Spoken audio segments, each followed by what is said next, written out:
शर्मा परिवार की बहू मालती इतनी झगड़ालू थी कि घर वाले उसे झगड़ालू बहू कहकर पुकारने लगे और एक दिन उसकी यह आदत पूरे मोहल्ले के लिए हंसी का तमाशा बन गई क्योंकि बहू नाले में गिर पड़ी।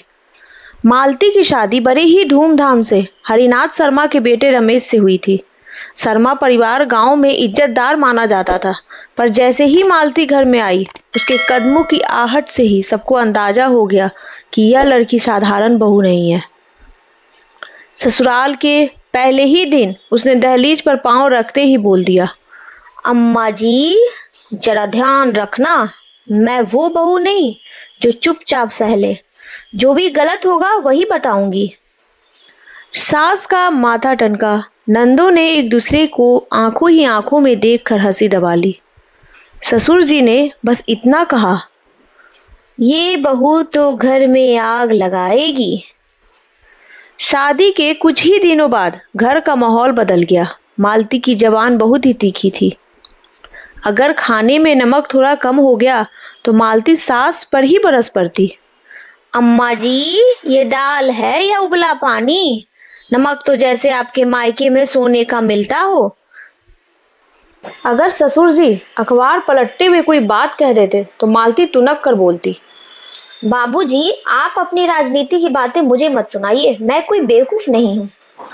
नंदे हंसी मजाक करती तो तुरंत पलट कर कहती, तुम दोनों तो शादी में जाकर अपने ससुराल वालों को परेशान करना, यहाँ मुझे मत सिखाओ। धीरे धीरे उसका नाम ही पड़ गया झगड़ालू बहू।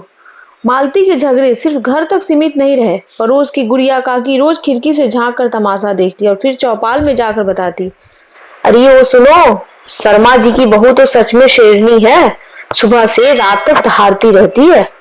बेचारा रमेश तो सिर झुकाए भागता फिरता है। पड़ोसी बच्चों ने तो घर का नाम बदलकर शर्मा निवास की जगह झगड़ालू निवास ही रख दिया। रमेश बेचारा सरकारी दफ्तर में बाबू था, दिन भर फाइलों में सिर गाड़े बैठता और घर आते ही पत्नी की झड़ी सुननी पड़ती। सुनते हो, पड़ोस की सुनीता को देखो कैसे सज धज कर घूमती है, और एक तुम हो बस तनख्वाह लाओ और चुप रहो। रमेश बुदबुदाता, अरे भगवान थोड़ा तो चैन लेने दे, मैं आदमी हूँ रोबोट नहीं। लेकिन मालती फिर गरजती, तो क्या मैं मशीन हूँ? पूरे घर की जिम्मेदारी मेरे सिर पर है, सास ससुर ननद और ऊपर से तुम्हारी ये अकड़। रमेश अक्सर सोचता, काश शादी से पहले ही किसी ने बता दिया होता कि ये बहू नहीं तूफान है। एक दिन मोहल्ले की औरतें मंदिर से लौट रही थी, तभी मालती अपनी सास से भिड़ी हुई थी।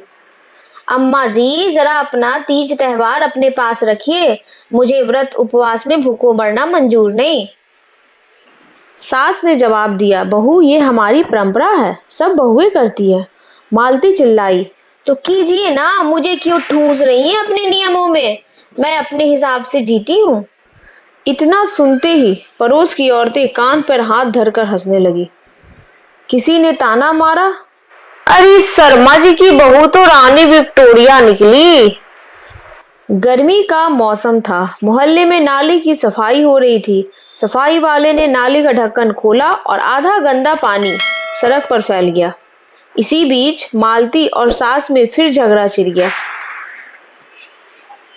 बात इतनी बढ़ी कि दोनों घर से बाहर आ गई। पूरा मोहल्ला तमाशा देखने जुट गया। मालती तमतमाई आवाज में बोली, अम्मा जी अगर आप मुझे रोज ताना मारेंगी तो मैं चुप नहीं बैठूंगी। देख लीजिए इस बार मैं आपका नाम ही मोहल्ले में डुबा दूंगी। सास ने पलट कर कहा, तू पहले अपने कदम देख, जुबान नहीं। पर मालती कहाँ सुनने वाली थी। हाथ नचाते कमर मटकाते सड़क पर इटलाते हुए चीखी, मुझसे बड़ा कोई नहीं है इस घर में, मैं ही सबको सबक सिखाऊंगी। इतना कहते कहते पीछे हटने लगी। मालती सीधे खुले नाले में जा गिरी। पूरा मोहल्ला ठहाकों से गूंज उठा। अरे झगड़ालू बहू तो नाले में गिर गई, अब बहू निकलेगी गुलाब की तरह या कमल के फूल की तरह।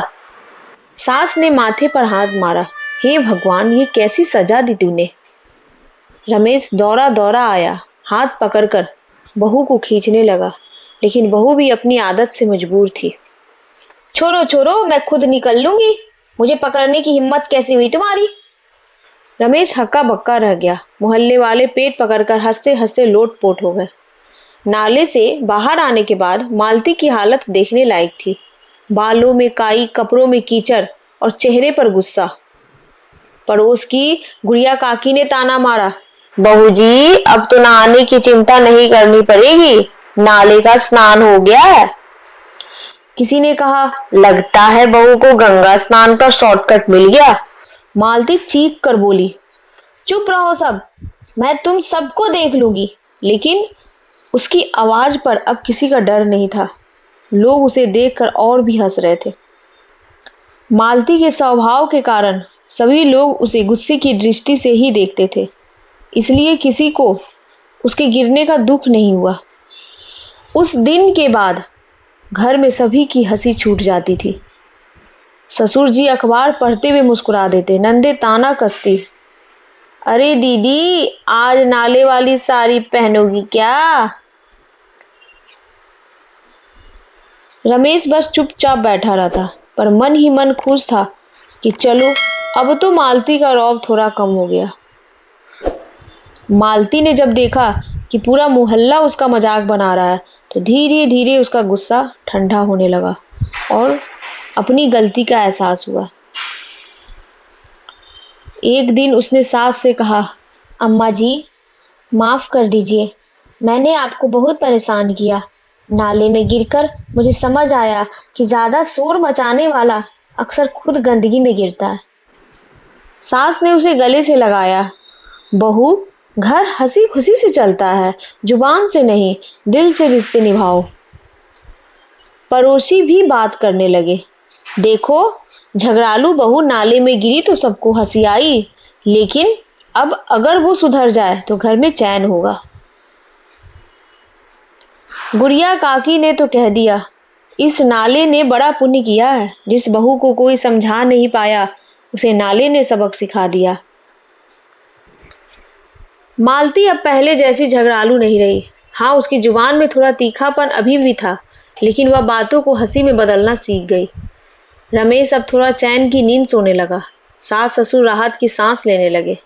मोहल्ले वाले अब कहते, शर्मा जी का घर फिर से खुशहाल हो गया। और इस तरह झगड़ालू बहू एक दिन समझदार बहू बन गई।